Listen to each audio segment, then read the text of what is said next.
델타, 람다보다 강력한 심판의 날 변이가 온다. 델타 변이, 람다 변이보다 강력한 신종 코로나 바이러스 감염증 변이 바이러스, 이른바 심판의 날 변이 바이러스가 곧 도래할 수 있다고 과학자들이 경고했다. 뉴스위크는 4일 과학자들이 그동안 계속해서 코로나19 바이러스를 과소평가했지만 서서히 입장을 바꾸고 있다면서 이제는 최악을 대비할 것을 경고하고 있다고 전했다. 과학자들은 지난해 가을 감염력이 높은 알파 변이가 영국에서 검출되기 전만 해도 돌연 변이 바이러스가 큰 문제가 되지는 않을 것으로 판단했다. 이후 베타 변이가 더 젊은 이들을 감염시키고 감마 변이는 코로나19 완치자들을 재감염시키는 등 돌연 변이 바이러스가 기승을 부리면서 우려가 조금씩 높아졌다. 그러다가 올 3월 북반구에 봄이 찾아오면서 신규 확진자가 크게 줄자 과학자들은 다시 희망을 걸었다.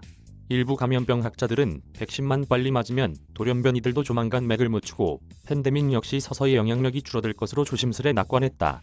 그러나 델타 변이가 이 같은 낙관을 박살냈다.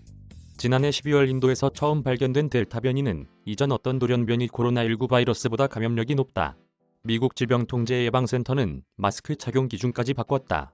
미네소타대 감염병 연구소를 이끄는 감염병학자 마이클 오스터홈은 델타 변이 양상이 지금보다 훨씬 더 악화할 것이라고 경고했다. 그는 미국의 중환자실 병상도 그 어느 때보다 부족해질 것이라면서 백신 비접종자들이 특히 위험하다고 우려했다. 과학자들은 그렇지만 우리가 델타 변이에 온 신경을 빼앗기고 있는 와중에 다른 한편에서는 이보다 더 강력한 돌연 변이가 만들어지고 있을 가능성도 있다고 보고 있다. 세계보건기구는 이미 다수의 변이 바이러스를 주목하고 있다.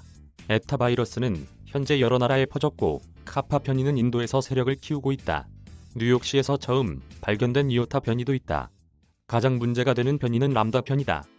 초기 연구 결과에 따르면 페루에서 처음 검출된 이 돌연 변이는 특히 백신 접종을 마친 이들 사이에서 돌파 감염을 잘 일으킨다. 람다 변이는 이미 아르헨티나, 칠레, 에콰도르 등 중남미 지역은 물론이고 미 텍사스주와 사우스캐롤라이나 주로도 확산됐다.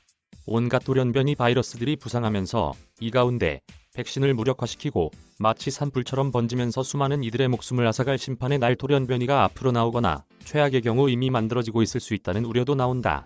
전문가들은 가능성이 높지는 않지만 이를 배제할 수도 없다고 보고 있다. 이미 기대했던 것과 달리 델타 변이 출현만으로도 상황이 얼마나 악화할 수 있는지가 잘 드러난 터다. 과학자들은 미국에서 백신을 아직 맞지 않은 수천만 인구, 그리고 백신을 확보하지 못한 나라들에서 백신을 맞지 못한 엄청난 인구 사이를 델타 변이가 빠르게 헤집고 들어가고 있어 어떤 돌연 변이가 만들어질지 짐작조차 할 수 없는 상황이 만들어지고 있다고 우려하고 있다.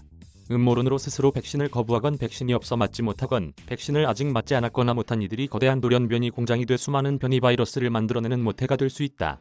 오스터홈 소장은 다음 변이는 아마도 스테로이드를 장착한 델타 변이가 될 수도 있다고 말했다. 다만 돌연 변이 바이러스가 무한대로 치명적이 되는 것 자체는 제약이 따른다는 점이 일부 안도감을 가져다 준다고 뉴스위크는 전했다. 바이러스가 세포에 달라붙도록 해주는 스파이크 단백질의 구조 변화가 한계가 있어 일정 한계를 지나고 나면 더 치명적이 되지 못하기 때문이다. 그렇지만 델타 변이보다도 강력한 돌연 변이가 지금 어디선가 만들어지고 있을 가능성은 여전하다고 과학자들은 경고하고 있다.